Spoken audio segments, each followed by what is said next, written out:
బాగుందండి, యాక్టింగ్ బాగుంది, స్టోరీ కూడా బాగుంది. బీజిఎం మెయిన్ హైలైట్ మూవీకి. స్టోరీ కూడా బాగా చాలా బాగా బిల్డ్ చేశారు. స్టోరీ ఏదైతే ఉందో సెకండ్ హాఫ్ బాగుంటుంది.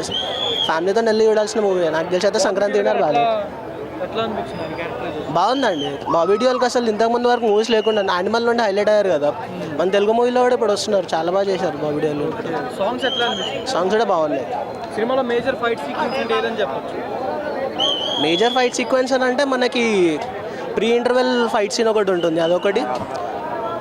తర్వాత మనది డాకు మహారాజ్ స్టోరీ బిల్డ్ అయ్యేటప్పుడు ఫైట్స్ ఉంటుంది అది. ఓకే, మూవీ అందరూ సమరసింహారెడ్డి నరసింహారెడ్డి ఆ మూవీ బ్యాక్డ్రాప్ అని చెప్పి అంటే కొన్ని ఎలిమెంట్స్ అలా అనిపించుండొచ్చు, కానీ మూవీ కూడా అలానే మనం అనుకోవచ్చు. నార్మల్ ఫ్యాన్ స్టఫ్ మూవీ ఇది. ఫ్యామిలీస్ కూడా వెళ్ళినచ్చు. ఫ్యామిలీస్ ఆల్రెడీ మాతో కూడా ఉండేది స్క్రీన్లో, వాళ్ళు కూడా చాలా బాగా ఎంజాయ్ చేశారు మూవీని. డైలాగ్ అది బాలే డైలాగ్ బాలే గారు చెప్తేనే బాగుంటుంది, మనం చెప్తే మనకు సూట్ కాదు. 3.5 వరకు ఇచ్చారు, 3.5 వరకు.